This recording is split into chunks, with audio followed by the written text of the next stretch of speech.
할렐루야, 오늘도 좋은 날입니다. 요한복음 20장 24절에서 31절 말씀 묵상입니다.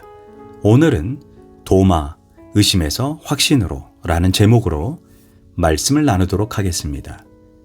부활하신 예수님께서 처음으로 제자들에게 나타나셨을 때 도마는 그 자리에 없었습니다. 그래서 그는 다른 제자들과 함께 부활하신 예수님을 직접 보게 되는 기회를 놓쳤습니다. 도마는 지극히 현실적이고 회의적인 사람입니다. 그는 증거가 확실하고 자신이 직접 확인한 것만 믿습니다. 이러므로 다른 제자들이 예수님의 부활 소식을 전해 주었을 때 25절에서 도마는 이렇게 말했습니다. 도마가 이르되 내가 그의 손에 못자국을 보며 내 손가락을 그 못자국에 넣으며 내 손을 그 옆구리에 넣어보지 않고는 믿지 않겠노라. 그런데 이런 도마의 회의적인 반응에 예수님은 어떻게 반응하셨습니까? 사탄아 물러가라! 그렇게 책망하셨습니까? 예수님은 이렇게 반응하셨습니다. 도마에게 이르되 내 손가락을 이리 내밀어 내 손을 보고 너의 손을 내밀어 내 옆구리를 넣어보라. 그리하여 믿음 없는 자가 되지 말고 믿는 자가 되라. 이 말인즉 너가 할 수 있는 방법을 다해 나를 직접 만나보고라도 믿음을 검증하고 내 안에 있는 의심과 회의를 극복하라는 격려가 아니겠습니까? 우리가 신앙생활을 하다 보면 반드시 어떤 시점에서 믿음을 의심하는 시기를 지나게 됩니다. 정말 하나님이 살아계시는 것은 맞는가? 내가 이렇게 주님을 매달리고 바라보고 몸부림을 치는데 왜 이렇게 침묵하시는가? 물론 어떤 회의감은 매우 파괴적이어서 하나님을 떠나기도 합니다. 그러나 모든 회의가 다 부정적이고 파괴적인 것은 아닙니다. 어린아이가 좀 자라게 되면 그의 입에서 끊임없이 나오는 말이 왜라는 단어입니다. 아이들은 이런 왜라는 질문과 함께 성장합니다. 우리의 신앙도 그렇습니다. 우리는 정직한 믿음의 회의를 두려워할 필요가 없습니다. 우리는 때때로 믿음에 대한 의심을 말하면 믿음 없는 사람으로 오해를 받는 것이 두려워한 나머지 우리 신앙 풍토는 아예 의심에 대한 생각을 말하지 못하게 합니다. 그러나 정직한 회의는 결국 흔들리지 않는 진리로 나아가는 열쇠입니다. 그래서 의심에 대해서 진지하게 표현하십시오. 기도하십시오. 토론하십시오. 오늘 본문에서 정직한 의심을 표현했던 도마는 결국 어떤 사람이 됩니까? 그 의심이 믿음으로 확증으로 바뀔 때 그는 예수님의 제자로 가장 먼 곳인 인도 선교의 문을 열고 그곳에서 담대하게 순교를 하게 됩니다. 보통 성도들이 자신의 흔들리는 믿음을 확고히 하기 위해 하나님, 저에게 기적적인 체험을 하게 해달라고 기도합니다. 눈앞에 예수님이 나타나거나 죽을 병에서 살아난 체험 또는 환상 가운데 지옥을 보고 흔들리지 않는 믿음을 가지게 해달라고 간구합니다. 그러나 사실 그렇지 않다는 것입니다. 누가복음 16장에서 지옥에 있는 부자는 아브라함에게 부탁합니다.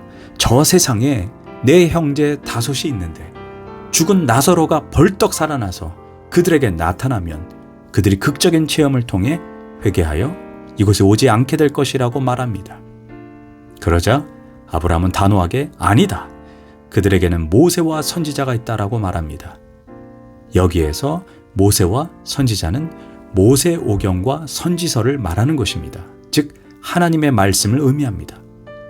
아무리 극적인 체험을 해도 인간은 연약한 존재이기에 결국 말씀을 통한 회심이 없다면 그들은 하나님의 나라에 들어갈 수 없다는 경고입니다. 이 증언은 베드로후서 1장 16절에서 베드로의 고백과 일치합니다. 베드로는 소위 변화산에서 예수님, 모세, 엘리야가 함께 있고 그들이 거룩한 모습으로 변화되고 하늘 문이 열리며 심지어 하나님의 음성을 듣습니다. 이는 내 사랑하는 아들이라 얼마나 신비롭고 놀라운 체험입니까? 그러나 베드로는 이 놀라운 체험 이후에 예수님을 3번이나 부인합니다. 그래서 그는 이러한 신비한 체험도 물론 중요하지만 우리의 믿음의 근거로 붙들어야 할 더 확실한 것이 있다고 베드로는 이제 고백합니다. 베드로후서 1장 9절, 우리에게는 이 체험보다 더 확실한 예언이 있어 어두운 데를 비추는 등불과 같으니 날이 새어 샛별이 너희 마음에 떠오르기까지 너희가 이것 즉 성경 말씀을 주의하는 것이 옳으니라. 우리는 체험적 신앙을 넘어 우리의 믿음이 말씀의 기초를 놓아야 결국 흔들리지 않는다는 것입니다. 사실 예수님이 도마에게 내 옆구리에 손을 넣고 믿음 없는 자가 되지 말라라고 했을 때 도마의 행동이 어떠했습니까? 성경을 조금 정확하게 보면 도마가 처음에는 의심했지만 예수님의 못자국 난 손에 직접 자신의 손을 넣어보고 옆구리를 만져보았다라는 구절은 사실 없습니다. 우리가 추측할 뿐입니다. 그래서인지 렘브란트라는 화가는 예수님이 손과 옆구리를 만지라는 그림에 도마는 단지 놀라서 자신의 신앙을 고백하는 모습으로 렘브란트 화가는 도마를 그렸습니다. 도마는 부활하신 예수님의 말씀에 나의 주님이시오, 나의 하나님이십니다라고 대답했습니다. 그때 예수님은 이렇게 화답합니다. 예수께서 이르시되 너는 나를 본고로 믿느냐? 보지 못하고 믿는 자들이 복되도다. 즉 도마는 처음에 체험적 신앙을 요구했지만 그는 마지막 단계에서 믿음의 회의를 넘어 주님의 말씀만 믿는 신앙의 단계로 나아갔습니다. 결국 말씀을 통해 도마는 예수님의 부활을 믿었습니다. 그런데 여기에서 우리가 한 가지 더 짚고 넘어가야 합니다. 사실 처음에 도마가 예수님의 부활을 의심했던 궁극적인 이유는 부활하신 예수님이 찾아갔을 때 도마가 그 자리에 없었기 때문입니다. 12제자 중에 하나인 디두모라 하는 도마는 예수 오셨을 때 함께 있지 아니하신지라. 시험에 빠지는 첩경이 무엇입니까? 공동체에 속해 있지 않으면 시험에 빠집니다. 마귀는 성도가 공동체를 떠나게 하여 시험에 빠지게 합니다. 그래서 성경은 양떼를 떠난 양을 길 잃은 양이라고 표현합니다. 마귀가 시험에 빠지게 할 때 제일 먼저 하는 일이 공동체에 있는 형제자매들을 싫어하게 만듭니다. 공동체 사람들이 전부 한심한 사람처럼 보입니다. 그들과 어울리는 것을 싫게 만듭니다. 그래서 혼자 떨어집니다. 그때부터 마귀가 강력하게 역사합니다. 그래서 결국 시험에 빠지게 되는 것입니다. 기억하십시오. 하나님은 성도의 신앙을 공동체를 통해서만 성숙하도록 디자인하셨습니다. 그래서 성경은 마지막 때일수록 모이기를 피하는 어떤 사람의 습관과 같이 하지 말고 오직 권하여 그날의 가까이 옴을 볼수록 더욱 그리하자라고 말했습니다.